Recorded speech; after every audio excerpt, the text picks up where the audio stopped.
I was actually looking at the Microsoft Surface Go back when it first launched. Back then, I just needed a simple laptop that could do basic tasks like typing and browsing. Now some of you might already know, but instead I went for the Surface laptop, the first generation, and in retrospect, I'm actually glad I did, but I'll explain why later on. But for now, Microsoft is back with the second generation of the Surface Go, the Surface Go 2.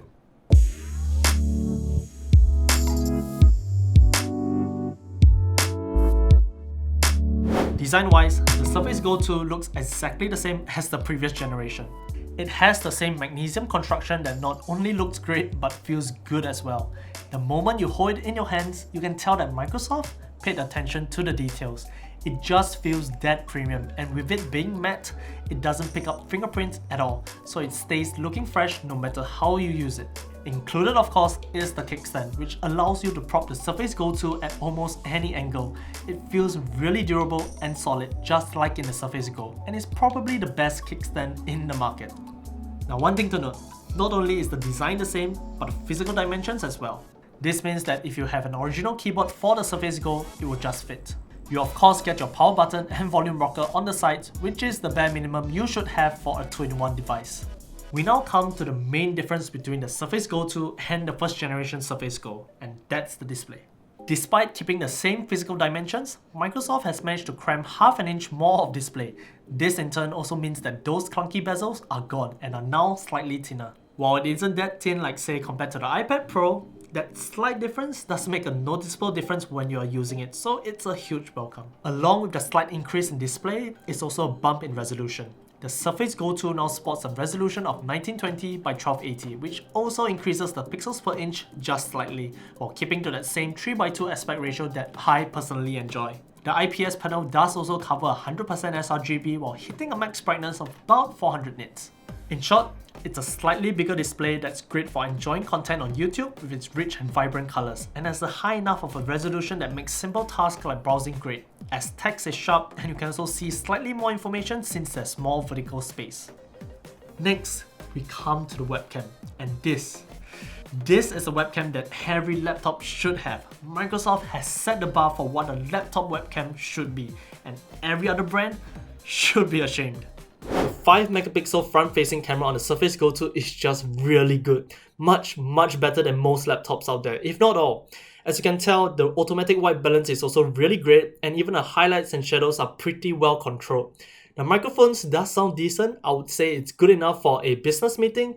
All in all, it's just a really good webcam. Of course, you also get facial recognition with Windows Hello for unlocking your device, so that's great. You do also get an 8-megapixel in the rear, which you can use to take quick snapshots, or perhaps make it easier to show an item of interest to your friend on a video call. Now of course, you can use the Surface Go 2 by itself, it will just be a tablet.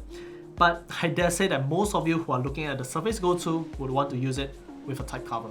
Unfortunately, like before, it's a separate purchase. If you just want a type cover, you can get the standard black, which will set you back about 150 Singapore dollars. Or you can fork out an additional $50 for the Alcantara, which are available in a variety of colors.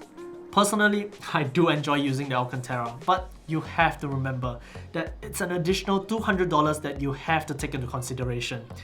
And Microsoft isn't really giving you an option here. The whole reason that you're looking at the Surface Go 2 is because you want to use full-blown Windows, and you have to use a keyboard to make full use of that in the first place. But in any case, it's a great keyboard that's fully backlit, and whenever I use one, I'm almost always surprised by the amount of travel that keys have, despite being so thin. Of course, it's a small keyboard for a small 2-in-1, so it might feel a little cramped at first, but you'll eventually get used to it. As mentioned before, I consider Surface devices to have the best trackpad in the Windows market, and this doesn't disappoint. It's smooth, tracks great, and is of good enough size for such a small device. In fact, I use it more often than the touchscreen, so I guess that says quite a lot.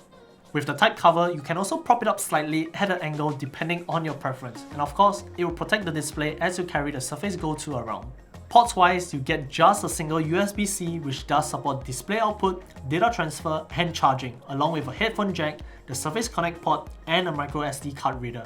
For our model, we also get LTE support, and thus you will also see a slot for your SIM card on the opposite side. We now come to performance, and it's honestly a mixed bag. Our unit is actually the top-end model, which has an Intel Core M3-8100Y, 8GB of RAM and 128GB of SSD storage. The Core M3 is the new addition to the Surface Go 2, and while it's snappier than the Intel Pentium Gold, it's still not going to win you any awards. In Cinebench, it only achieved 373 on the multi-core score and 197 on the single core. At this point, I would usually touch on video editing, but as you can tell from the scores, there's literally no point. And even if we were to use this device for just photo editing on Lightroom or Photoshop, those apps are still going to chuck. Now you can launch those apps no issues at all. It is a full-blown Windows 10 PC, but you're better off not wanting to. The Surface Go 2 is designed for just basic productivity tasks like Word document, Google Slides, or just plain browsing. But even then, you will have to use the better performance mode on the battery settings if you're off the grid. Technically, you can use the better battery mode or the battery saver mode, but if you do so, you have to be someone who's really patient. On those two modes, even clicking to pause or start a video on YouTube has a delay of a couple of seconds. Web pages take much longer to load and scrolling is slightly more clunky. It just wasn't a good experience. With that in mind, battery life is also a concern on the Surface Go 2. On the better performance mode, it only lasted me about 5 hours of actual usage, with the brightness at 50%, volume at 50% and the keyboard backlight turned off. The thing is this, the Surface Go 2 is an ultra-portable, full-fledged Windows 10 PC that you can basically bring about anywhere without breaking your back. And for such a device, for its intended purpose, you would expect a longer battery life, at least 9 hours or so. But it just isn't. If you're coming from something like an iPad, the battery life is downright terrible, especially so if you're considering to do the exact same things that you would do on the iPad on the Surface Go 2. This is by far the weakest point of the Surface Go 2. In fact, I'm actually okay with the performance. I kind of understand why, but the battery life, comparing between the issue of the performance and the battery life is by far the worst of the two. Lastly, we come to price, and this is where you really need to ask yourself. The top-end model of the Surface Go 2, which I have right here, is ideally the one to get. You get decent performance, LTE support, but more importantly, an actual SSD instead of the eMMC storage of the base model. But this variant costs about $1,200 here in Singapore, and if you add the Alcantara type cover in, that adds another $200, bringing the total cost to about $1,400. That's getting a little expensive. To be fair, it's a great 2-in-1 device that I personally do enjoy, but you definitely have to ask yourself, is it worth that amount of cash to drop on a device that can basically only do basic tasks?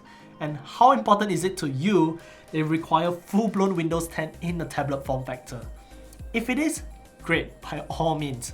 But if it isn't, then I would say that you can get similar performance for much less. Or you can spend that same amount of money and get something like a refurbished or second-hand Surface Pro 6 or even a Surface Pro 7. And those two will perform much better.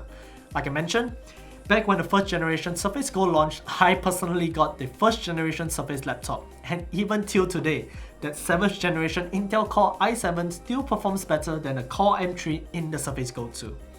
Again, the Surface Go 2 is a pretty great and compact 2-in-1 device, but it's not for everybody out there. If it is, do keep it within its limits. If you have any questions, drop us a comment down below. Subscribe to us if you haven't, follow us on Facebook and Instagram. Till the next one, see ya!